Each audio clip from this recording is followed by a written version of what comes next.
What's goody? What's goody? What's goody? It's your girl Vashti.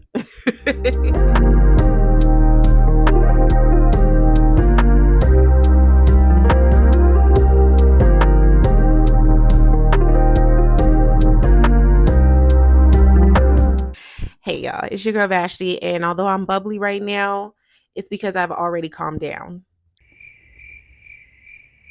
Have y'all seen Mea Culpa yet? If you haven't seen it yet, please go to Netflix right now. Stop watching this video. Go to Netflix because the spoiler alert is real. We will be dissecting this movie. Okay. So understand that there will be some spoilers because we gotta talk. We gotta discuss. And while you're watching it, make sure you have a tall glass of cold water because that blood is gonna be boiling. Sip your water and then come on back and let's talk. Once again, I am your girl Vashti Denise, and yes, we are talking about the new Netflix movie Mea Culpa by Tyler Perry. Okay, first of all, let me read y'all. Let me read y'all the overview. Okay, this is what IMDb, the official website, says that this movie is about.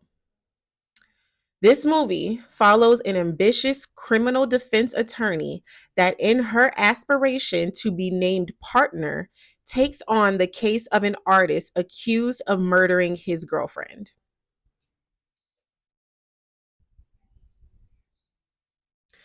Y'all, I just want to point out that she is supposed to be this prestigious lawyer, yet we only saw her in her office maybe twice. She was never in a courtroom. We never saw one police officer suited up. They threw evidence at us that we didn't know where it came from. Still haven't explained anything. There were so many holes in this storyline. And as a creator, as a aspiring writer, and as an actress, I value the story so much because if we can't agree on the story, then what are we talking about? What are we doing? Okay, let's talk character by character. Okay, Kelly Rowland, beautiful. Okay, she obviously bought her own wigs and her own wardrobe to this set because she was dressed down. She was dressed down, hair was on point, everything was on point. Okay, she did the job. But her being a lawyer was a bit unbelievable. Okay, we've seen Black women lawyers in media, right? We've seen the Annalise Keatings and the Olivia Popes and the, I'm pretty sure I'm missing a lot of them, but there's some good, lawyers on here. And she didn't give that. She was very passive. It's wild that they use her saying that she's ambitious in this breakdown because it wasn't giving ambitious for me. Because the people that she was supposed to be coming for, she did not come for. And we'll get into that. We'll get into that. But anyways, it was giving very gullible, okay? She was persuaded by Trevante Rhodes. His name is Zaire in the movie. She was provoked by him from the very beginning. Like, her nose was open from the very meetup. And it's like, girl, he's a murderer. A murderer. Oh, what's sexy about that? There's nothing sexy about that. Anyways, okay. She's married, right? We open up with a therapy session between her and her husband. Her husband, help. That's all I gotta say. Help. Okay? Okay? Because his level of disrespect was insane towards her. Okay? Every moment that he had to disrespect her, he did. And he stood in line. The way that he let his mother disrespect her. And the dynamic between white women and Black women, especially on film, is a very touchy thing, right? Because we both can be perceived as catty B words, right? But this mother right here, God bless her heart. That's all. God bless her heart. Because the way that I would have rung her up and down that restaurant after she disrespect, you bringing ex-girlfriends to my husband's dinner? We're married, right? She was treating Kelly like Kelly was his high school sweetheart or something. No, baby, we are married, legally bound. Like, I don't understand. And the level of disrespect, every time she opened her mouth, she disrespected Kelly. In her own house. They sitting at that table. I mean, I know I'm getting ahead of myself, but my goodness, the level of disrespect. That's what this movie should have been called. How to disrespect a black woman. Because it was all the way around. She was disrespected by Zaire. He didn't give a flying fart about her profession, about her career, about her marriage, about her social status. He did not care. He showed up to old girl's office and said, you need to come back to my loft so that we can have these conversations. Sir, I'm on the clock. I'm on the clock. These are billable hours, okay? You need to come up in this office and tell me what happened to this girl, right? But then all that really doesn't matter because you never really killed the girl in the first place. So she's having problems in her marriage. A lot of things come out about her husband. Apparently, her husband is an anesthesiologist. He was caught on the job being high on his own supply. Yes. High on his own supply and drunk mixed with that. So he ain't got no job. He ain't got no job. And they have this argument and she starts pulling out these bills, right? And she's like, pay one. You tell it, because he's telling her that she can't take the case of the murderer because his brother, who's trying to run for mayor, she didn't know that at the moment, but he was trying to run for office. He was the prosecutor on this case. So instead of supporting his wife and being the head of his household, he decides to make her the villain against his brother, who wants to use this case as a spotlight for his campaign. Where's the support? I mean, he got less support than a doggone sports bra. I mean, seriously, the man folds at every chance he gets. And he had a few licks from Kelly that she just let pile up, right? You gonna hug your ex in front of her at the restaurant? Disrespect. You gonna answer the phone for your mom in the middle of a marriage counseling session? Disrespect. You let your mom and your brother come into my house and ambush me at my dinner table? Disrespect. You basically called me out of my name in front of them and out me about cheating and everything. Disrespect. Disrespect. Now let's talk about Trevante Rhodes' disrespect. He disrespected her career. He didn't care about her being a professional or what any of this would do to her job nor her marriage, right? But then let's talk about this sex scene. Y'all, I couldn't even, you know how you get like when you're watching a movie and you be like, oh, this is hot. Like, let me. I didn't even feel that way, okay? You let him, not even let him, because he can do whatever he wants. Y'all are not even fully connected. That is your client, okay? This man is having full-on intercourse with another woman in front of your face. You leave and come back. I don't care what news you got. Oh, your husband's cheating on you. Okay, great.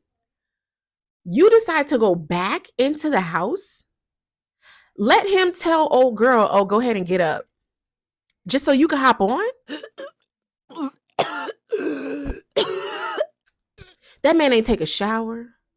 That man didn't try to wipe off. He didn't even say, oh, let's go take a shower together. Nothing.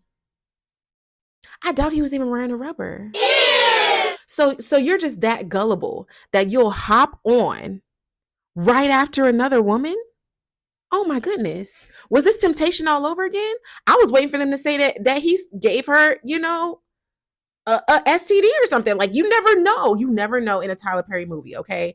And then y'all got to nerd to have paint everywhere? Come on. So unsanitary.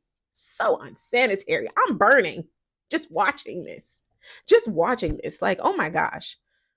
The trip to the gynecologist. Help. Help. The pH balance is off the charts right now, okay? You got paint. You got another woman that was on. I mean, just, my goodness. Where does it end? Okay? And then don't get me started on the sister-in-law. Don't get me started on the sister-in-law. Y'all supposed to be besties, right? And then I come to find out I'm only in this because of you. And oh my God. Sis, As many times as we go shopping and I'm kikiing with you about my husband and your husband and all this stuff, you couldn't tell me that you slept with the same artist. You couldn't even let me in on the. Come on, your loyalty is to who?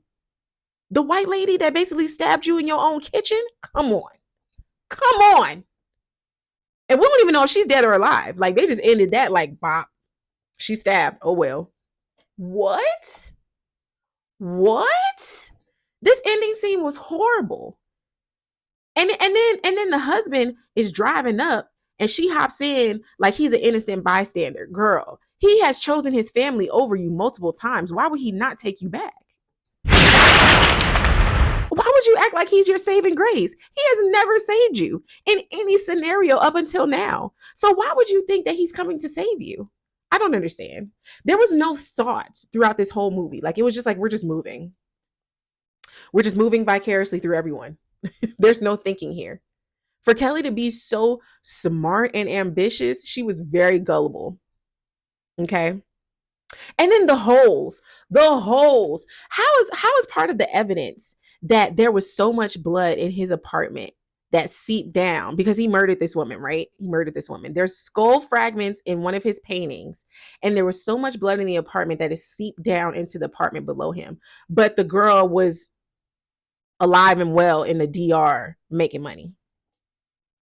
Who did they kill to get all the evidence? Or did he really just make that up? Like, how much pull does this brother really have in the system to where he can just make up an entire murder case and have somebody put away for however long he wants to? Is that really how horrible our government is? Our justice system is? I mean, I know it's corrupt, but dog.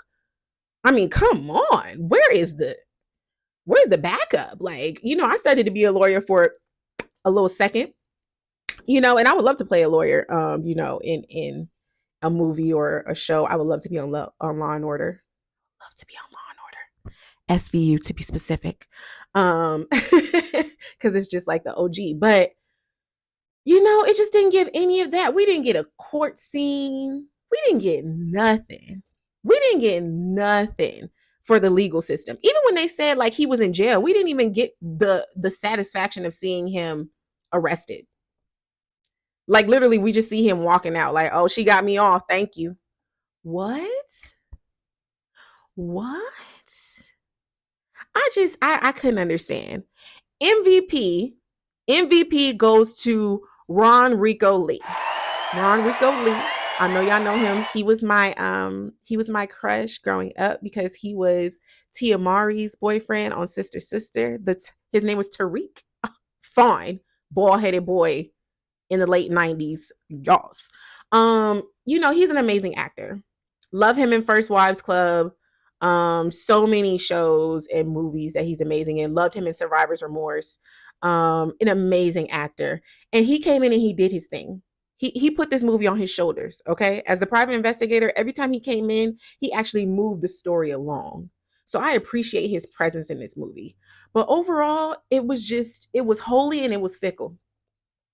And I don't say like holy like HOLY. It was holy like it had holes in it. It was very much Swiss cheese.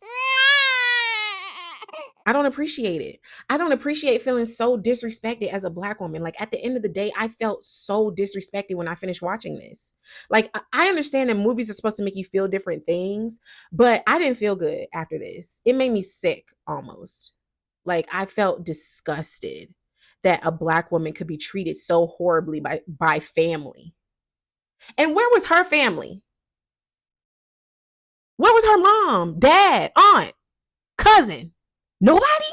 She have nobody to defend her in this movie, bro. Even in this dark scene, when she's trying to get out, they trying to kill her, literally get out. That's how it's feeling, because y'all trying to kill this girl before she gets out of this house. She ain't got nobody to call. Nobody? No. No, that's not how we do it. Black women stay with the village, boo-boo. I got sisters. She went to law school. I know she got a Black sis that went to law school with her that's looking out for her. Come on. Come on. Give her something. I was very disappointed. I was very disappointed in this movie. I was very disappointed in how we were treated. I was very disappointed in the lack of perspective. I was very disappointed in the the shallowness of the conversations. It was just, it was not good. It was not good. And this is not me just ragging on Tyler Perry. Like, Tyler Perry has had some amazing movies. A Family That Prays, Daddy's Little Girls, um, Good Deeds. I love Good Deeds. The movie was called Single Wives Club with Nia Long and all. Love that movie. Like, he's had some really good movies, even for Color Girls. Sad as heck, but it was a great movie. I mean, I like to play more, but that's the thespian in me, okay? But he's had some good productions, and I just feel like this one was not needed. It wasn't needed. And I hate that Kelly is so invested in this. I love that she's a producer. That's amazing. Definitely get your coin, sis. But the representation was missed. Y'all missed the mark.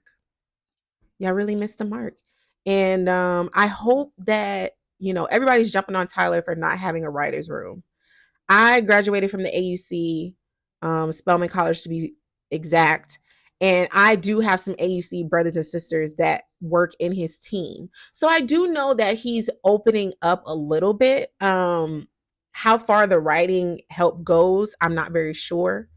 I doubt that it goes very far, honestly. I do still think that he is the the author and the finisher of every production that he does. Um, and that's a problem, and it shows because I don't know if he really does hate black women, but that's really how it feels. That's really how it feels. Because even when you give us one of the most prestigious roles that we can have, we're still painted as gullible and soft and weak. And I don't understand. I don't understand. I just hate that. I hate that we just get such a bad rep constantly in this realm that he creates. Where's the strong, courageous woman that raised you, Mr. Perry? I saw Maxine's baby. I saw the documentary. Your mother was a strong, amazing woman. Where is she in your characters? That's all I'm saying. That's all I'm saying. But ultimately it didn't give me the 50 Grades of Sheffield. I didn't watch that movie, but I did read the book, and the book was great. Yeah, I didn't get that. But I watched it. I watched it. How do y'all feel? Did you enjoy it? Did you feel like the storyline was complete? What holes did you catch? There were so many more. I just didn't want to talk y'all ear off. But ultimately, I love doing these. I love cinema. I love creativity. And I plan to do so many more of these. So if you have a movie that you would love for me to review, please like, comment, and share this video, and comment down below what you would like me to see next, what you like me to review next. I got a lot of good productions coming out. And I love this. This is my bread and butter. So I look forward to doing so many more of these. Thank you so much for watching. It's your girl Vashti. And I'll see you next time.